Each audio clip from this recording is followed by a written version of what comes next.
할렐루야. 오늘도 우리 주 예수 그리스도의 은혜와 평강이 사랑하는 우리 성도님의 삶 가운데 또 예배하는 우리 모두 가운데 항상 충만하시기를 주님의 이름으로 축복합니다.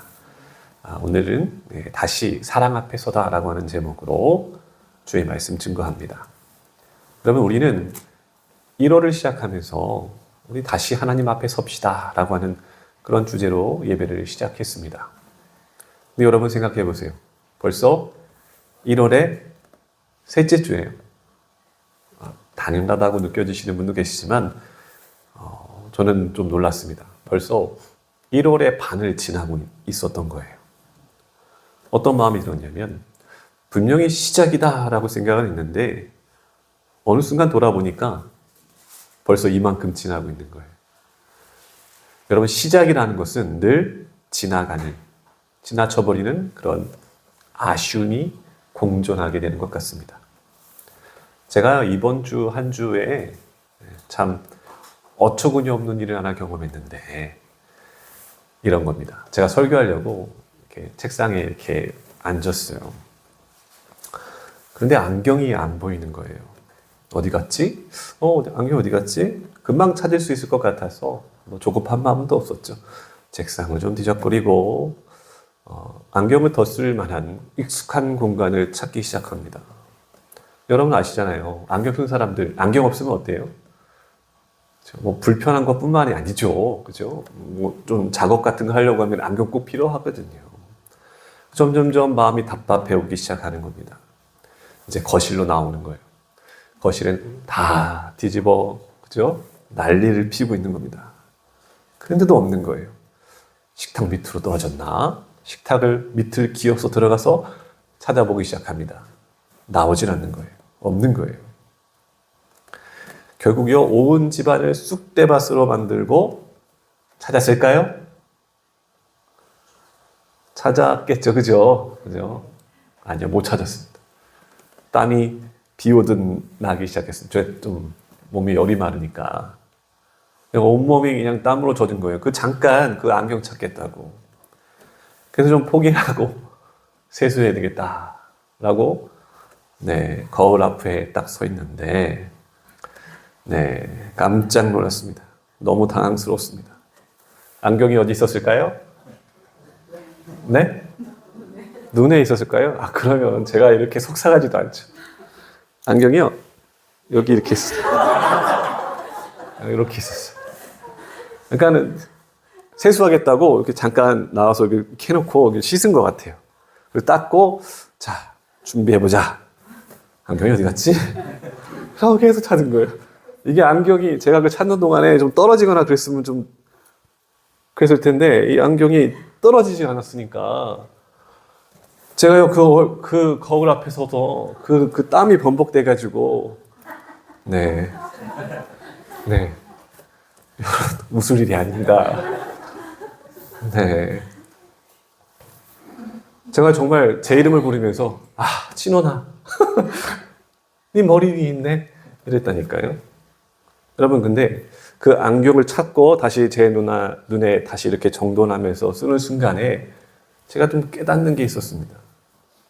안경이 머리 위에 있으면 뭐합니까? 라는 생각이죠.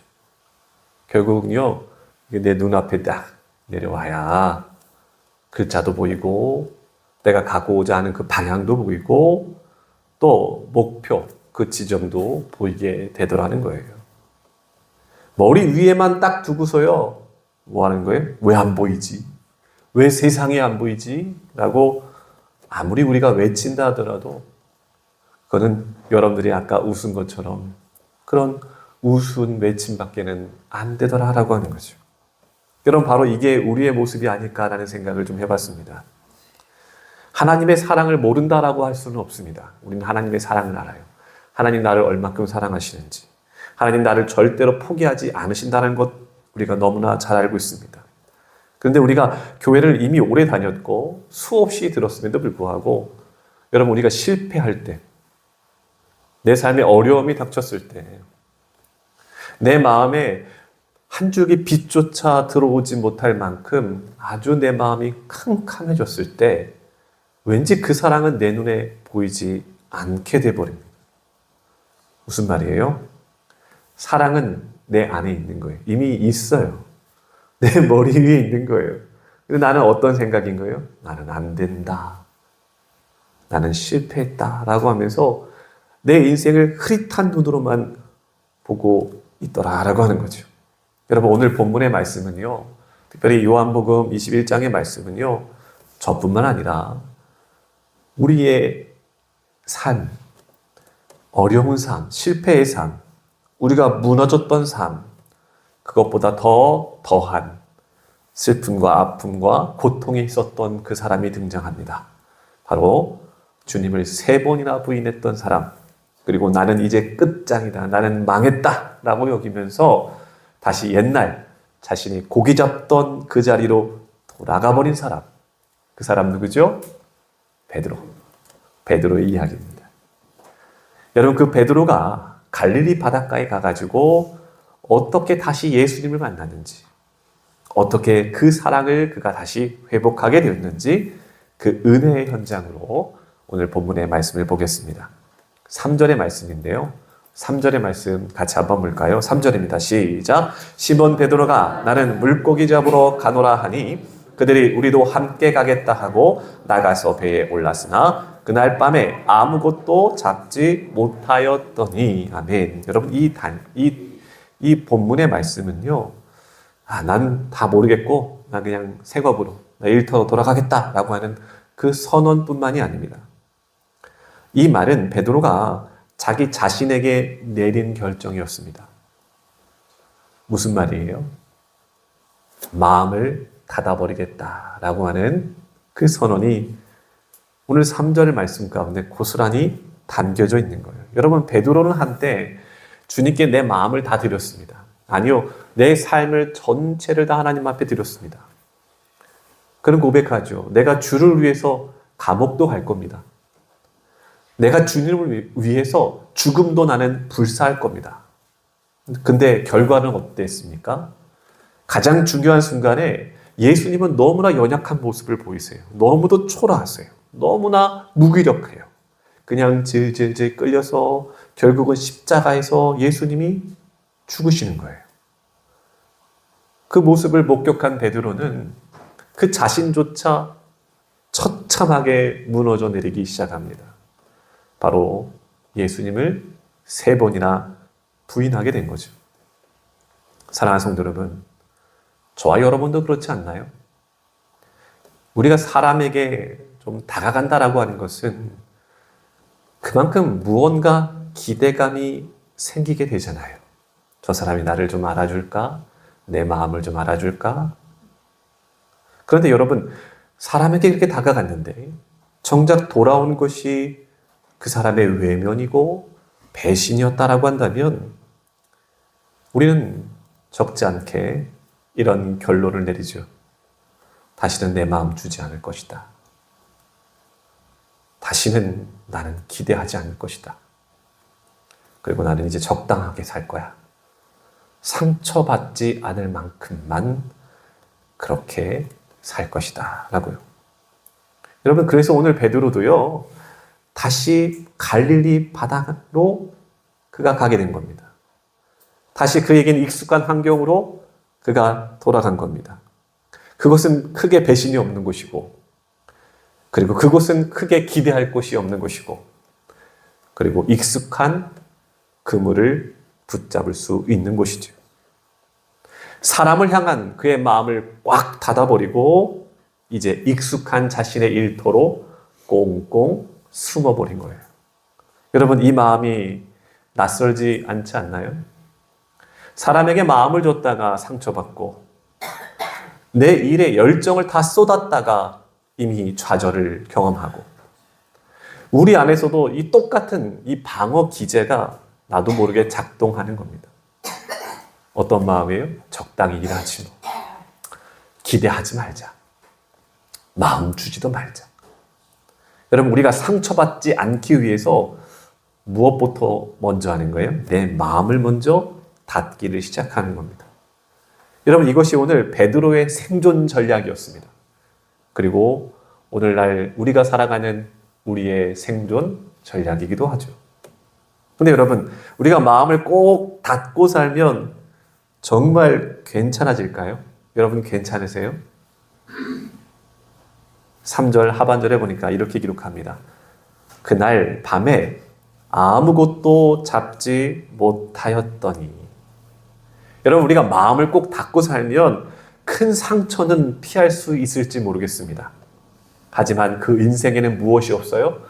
열매는 없더라는 거예요. 그가 밤새도록 그물을 던졌어요. 그러나 손에 잡히는 것은 그냥 차가운 바닷물, 그 바닷물밖에 건질 수가 없는 겁니다. 상처받기 싫어가지고 내 마음을 접었는데 정작 돌아오는 것은 의미 없는 하루, 의미 없는 반복, 또 반복, 또 반복이었다는 거예요. 텅 빈 마음의 반복이었습니다.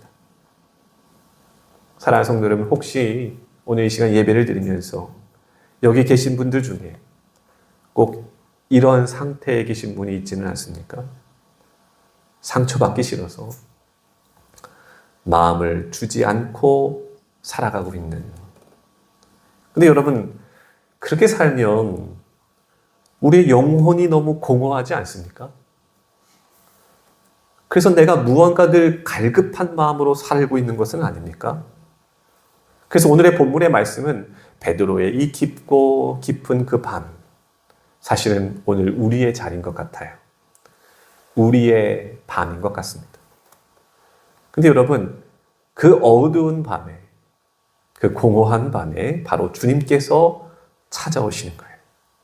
주님은 찾아오셔서 베드로를 향하여 말씀하십니다. 그런데 꾸짖지 않으세요. 야, 너 그때 도망쳤지. 야, 너 나 부인했지. 이건 묻고 계시지 않습니다. 여러분 9절의 말씀을 볼까요? 9절입니다. 시작. 육지에 올라와 보니 숯불이 있는데 그 위에 생선이 놓였고 떡도 있더라. 아멘. 주님은 숯을 피워 놓으셨고요.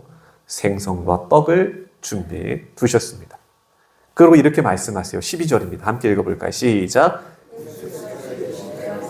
조반을 먹으라 하시니 제 아들이 예수 주님이신 줄 아는 걸로 당신이 누구냐 감히 묻는 자가 없더라. 아멘. 여러분, 이 12절의 말씀이 저는 너무 은혜가 됐어요. 바로 주님의 마음이 이 12절 가운데 다 담겨 있더라고요. 베드로야, 나는 네가 여기까지 어떻게 왔는지 난 다 안다. 너 또 상처받을까 봐 이미 닫아버린 너의 그 마음을 나는 이미 안다. 베드로야, 밤새 수고하느냐? 많이 추웠지? 너 많이 허기지지? 일단 이리 오너라. 같이 먹자꾸나. 여러분, 주님은 베드로가 이미 걸어 잠근 그 마음의 빗잔을 야, 너 또 배신했지라고 책망하는 것이 아니라 따뜻한 조반으로 그를 먹이고 계시더라라고 하는 거죠. 사랑하는 성도 여러분, 우리가 하나님 앞에 내가 다시 선다라고 하는 것은 주여 나는 이제 다시는 상처받지 않겠습니다 라고 하는 그런 마음을 다짐하는 것이 아닙니다. 상처받기 싫어서 웅크리고 숨어있는 나를 위해 이미 주님께서는 친히 준비해 두신 그 사랑의 온기 앞에 우리가 다시금 서는 것이죠. 그리고 베드로에게 베풀어진 그 조반 앞에 예수님의 사랑 앞에 베드로뿐만 아니라 우리도 오늘 다시 설 수 있는 것이죠. 바라기는 주님께서 주시는 위로가 오늘 이 예배를 통하여 여러분의 삶에 주님의 들려지는 직접 음성으로 듣게 되는 놀라운 축복의 삶이 저와 여러분 가운데 있기를 주님의 이름으로 축복합니다. 주님이 차려주신 그 따뜻한 조반을 베드로는 먹습니다. 이제 좀 배가 부르게 됐죠. 그럼 배가 좀 부른다고 해가지고 불편한 이 베드로의 마음이 갑자기 사라지기나 했을까요? 그건 아니겠죠. 여러분, 밥 먹을 땐 무엇도 안 건드린대요? 개도 안 건드린다 하잖아요. 여러분, 밥 다 먹었어요. 그럼 베드로가 불편했겠죠? 주님 이제 뭐라고 하실까? 밥도 다 먹었는데 이제 나 혼내시겠지? 근데 주님께서 입을 여시며 던진 그 질문은 베드로가 당연히 예상했던 그 질문과 그 책망과는 완전히 달랐다는 거예요. 15절의 말씀인데요. 15절 같이 한번 읽어볼까요? 시작. 그들이 조반 먹은 후에 예수께서 시몬 베드로에게 이르시되 요한의 아들 시몬아 내가 이 사람들보다 나를 더 사랑하느냐 하시니 이르되 주님 그러하나이다. 내가 주님을 사랑하는 줄 주께서 아시나이다. 이르시되 내 어린 양을 먹이라 하시고. 여러분, 주님은 너 그때 왜 도망쳤어? 야, 내가 너 나 부인한다고 그랬잖아. 너 정말 나 3번 부인하면 어떻게 하느냐? 야, 너 이제 똑바로 살아야 돼. 너 이번에는 진짜 잘할 수 있지? 이거 묻고 계신 분이 아니었다는 거예요. 대신 주님은 사랑에 대하여 묻고 계시는 거예요. 그것도 한 번이 아니라 3번이나 물었다는 거죠. 저는 이런 생각을 해봅니다. 여러분, 이미 상처받기 싫어가지고 내 마음을 꽁꽁 닫아버린 그 사람에게 사랑하느냐? 너 사랑하느냐? 여러분, 이것을 묻는 것만큼 당스러운 질문이 어디 있을까? 그런 생각을 해봤습니다. 여러분 생각해 보세요. 나 더 이상 상처받지 않을 것이다 라고 마음을 닫아버린 사람에게 사랑하느냐? 이 질문을 했다고요. 저는요, 베드로가 너무 당황스러웠을 것 같아요. 그러므로 저는 이렇게 생각해 봅니다. 베드로가 이미 꽁꽁 감싸두었던, 꽁꽁 숨겨두었던 그 상처를 주님은 어떻게 외면하지 않게 하세요. 그 상처를 정면으로 마주하게 하시는 주님의 사랑이었다는 거죠. 여러분 아시죠? 왜 3번이나 말씀하셨을까요? 베드로는 주님을 3번이나 부인했기 때문입니다. 주님은 지금 베드로를 그 실패의 밤, 피하고 싶은 밤, 다시는 떠올리고 싶지 않은 그 밤으로 다시 베드로를 데리고 가시는 중인 거예요. 여러분, 오늘 이 본문에서 특별히 제가 지금 힘주어 이야기하는 이 부분에서 저와 여러분이 깨닫는 지혜가 있기를 소망하는데요. 주님의 음성은 우리의 삶에 가장 필요한, 가장 능력이 되는 위로이기도 하지만 동시에 하나님의 말씀은 빛으로 오신다는 겁니다. 왜 그럴까요? 여러분, 빛이 비치면 어떻게 될까요? 어두움은 사라지는 거예요. 다시 돌아보고 싶지 않은 내 상처, 하나님 그곳에 빛을 비춰주시는 거예요. 물론 위로해 주시기도 하지만 상처를 피하게 하지 않으세요. 내 마음 깊은 곳에 감춰두었던 그 상처를 다시 보게 하십니다. 숨기고 싶었던 내 연약함을 주님은 보게 하십니다. 그것이 주님 앞에 드러나게 하는 거죠. 여러분 17절의 말씀 볼까요? 17절입니다. 시작. 3번째 이르시되 요한의 아들 시몬아 내가 나를 사랑하느냐 하시니 주께서 3번째 내가 나를 사랑하느냐 하심으로 베드로가 근심하여 이르되 주님 모든 것을 아시오매 내가 주님을 사랑하는 줄을 주께서 아시나이다. 예수께서 이르시되 내 양을 먹이라. 베드로가 어땠을까요? 그 마음이 얼마나 찔렸을까요? 아, 주님은 다 알고 계시는구나. 내가 이제 마음 주지 않으려고, 상처받지 않으려고 도망쳤던 그 비겁함까지 주님 다 아시는구나. 근데 여러분, 여기서 아주 중요한 진리가 여기 있습니다. 주님께서 우리의 삶에 찾아오셔서 위로도 주시지만 내 상처를 보게 하시고 빛을 비추시는 이유는 나 망신 주기 위해서, 나를 수치스럽게 하시려고 하시는 건 전혀 아닙니다. 우리가 그 뼈아픈 상처를 우리가 통과하게 될 때 그때 우리는 진짜 사랑이 무엇인지 깨닫게 되고 그 사랑을 배우게 되기 때문에 그렇습니다. 여러분 아시잖아요. 우리가 상처받았다고 내 마음을 굳게 닫아버리면 혹시 여러분 그러신 적 있으실까요? 여러분 당장은 상처 안 받을 수 있어요. 그런데 동시에 무엇도 멈추게 되더라는 거예요? 내 안에 사랑도 멈추게 되는 거예요. 우리가 삶에서 감당할 수 없을 만큼의 큰 아픔이 상처로 우리가 남게 되면 더 이상 나는 상처받지 않기 위해서 우리가 나름대로 내린 결론 하나가 나는 상처받지 않기 위해 내 마음을 닫겠다라고 하는 것. 그런데 나는 그것이 최선인 줄 알았는데 그 결단이 결국은 사랑이 없는 가정을 만들었다라고 하는 것이죠. 사랑하는 성도 여러분, 오늘 주님은 베드로의 다친 마음에 말씀하시는 겁니다. 여러분 오늘 말씀을 들으면서 혹 나도 내 삶에 나도 모르게 상처로 인하여 닫아버린 내 마음의 문이 있다라고 한다면 여러분 오늘의 말씀을 주님의 음성으로 들어보게 되시길 바랍니다. 요한의 아들 시몬아, 내가 나를 사랑하느냐? 베드로야, 너의 마음을 다시금 내게로 열어줄 수 있겠느냐? 이 음성을 듣고 베드로는 이 질문 앞에 깨닫게 되는 게 있었습니다. 그는 이렇게 고백하잖아요. 주님, 모든 것을 아시오매 내가 주님을 사랑하시는 줄을 주님께서 아십니다. 라고 말이죠. 여러분 이 고백에 좀 집중해 보세요. 이 고백에는요, 지난날 자신을 과신하는 그런 근거 없는 자신감은 더 이상 없어요. 여러분 베드로가 느누이 이야기했습니다. 나는 죽기까지 주를 따르겠다라고 했습니다. 이런 말이 의미 없는 이 말이 되풀이되지 않습니다. 과장된 그의 결심이 사람들에게 나타나지 않습니다. 대신 이렇게 말하죠. 주님, 저는 제 자신을 믿을 수가 없어요. 이미 실패했고 이미 예수님도 부인했어요.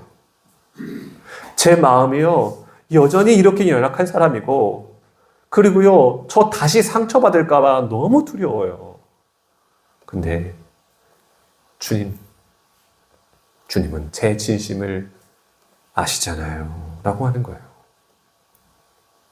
저는요 이것이 하나님 앞에 다시 서게 된 사람의 진실한 고백이라고 생각합니다.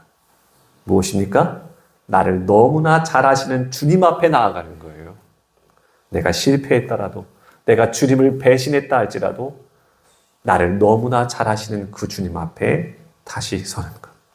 여러분 베드로는 이제 그 사랑의 안경을 자신의 눈앞에 정돈하여 쓰게 됩니다. 내 상처보다 주님의 사랑이 이제는 더 크게 보이게 되는 순간이었다라고 하는 거죠. 여러분 저도 마찬가지. 저도 사역하다 보면 상처받는 일들이 있어요. 그래서 저도 모르게 제 마음을 굳게 닫아버리는 시간들이 있습니다. 근데 그때마다 주님께서 침묵하신 적이 없으세요. 늘 동일하게 이렇게 말씀하시죠. 너는 나 사랑하느냐? 한 번도 너의 마음을 내어줄 수 있겠느냐? 사랑하는 성도 여러분, 우리가 수없이 이런 질문을 받을 텐데 여러분 우리가 할 수 있는 대답은 단 하나입니다. 주여, 제가 주님 사랑하시는 거 그것 주님 아시잖아요. 사랑하는 성도 여러분, 다른 거 다 필요 없어요. 내가 주를 위해 죽겠습니다. 내가 감옥에도 가겠습니다. 이거 다 필요 없어요. 내가 주님 사랑하는 거 주님 아시잖아요. 이 고백 하나면 충분하다라는 겁니다. 주님은 완벽한 사람들, 뭔가 성공한 사람들을 불러 세우는 게 아닙니다. 주님의 사랑 앞에 다시 선 사람들을 하나님은 세우시더라라고 하는 거죠. 여러분 화면이 하나 있는데 한번 띄워주시겠어요? 지난 시간에 제가 천천히 다정하게라고 하는 박욱현 작가의 책이었는데 박준 시인의 시를 인용한 부분인데요. 네, 제가 읽어볼까요? 아무 것에도 익숙해지지 않아야 울지 않을 수 있다. 해서 수녀는 새의 발자국을 기억하지 않는다. 여러분 어떠세요? 시가 참 아름답지 않습니까? 근데 동시에 좀 서글픈 문장인 것 같습니다. 시인은 상처받지 않으려고, 다시 울지 않으려고, 아무 것에도 익숙해지지 않으려 애쓰는 바로 우리의 마음 같아서 사실 위로가 되었습니다. 여러분, 수면 위에 새가 내려앉아도 그 흔적이 남지 않습니다. 여러분, 우리의 마음에도 누군가의 발자국을 남기지 않겠다라고 다짐하는 순간들이 얼마나 많습니까? 여러분, 오늘 본문에 보면 사실 갈릴리 바다로 돌아간 베드로의 마음이 딱 이랬을 것 같아요. 다시는 내가 사랑에 발을 담그지 않겠다. 나는 다시는 그 누구에게 기대하지 않겠다. 예수라 할지라도. 그래야 나는 실패하지 않고 그래야 나는 다시 울지 않을 테니까. 근데 여러분, 복음은 말이죠. 바로 여기서 끝나지 않아요. 주님은요, 차갑고 흔적조차 남지 않는 그 수면에 직접 걸어오시는 분이십니다. 그리고 베드로에게 이렇게 물으시죠. 내가 나를 사랑하느냐? 여러분, 이 질문은 이미 모든 것을 잃어버린 베드로를 향해 마치 몰아붙이듯이 그렇게 하는 질문이 아니었다는 것을 기억하세요. 오히려 주님 말씀하시죠. 내가 받은 상처에 익숙해지지 말아라. 오히려 내가 너에게 준 그 사랑에만 익숙해지거라. 사랑하는 성도 여러분, 수면은 새의 발자국을 기억하지 않는다 할지라도 우리 주님은 달라요. 주님은 우리에게 믿음으로 신앙으로 걸었던 그 발걸음 하나하나, 때로는 작은 발자국 하나까지도 우리 주님은 결코 잃어버리시는 분이 아니십니다.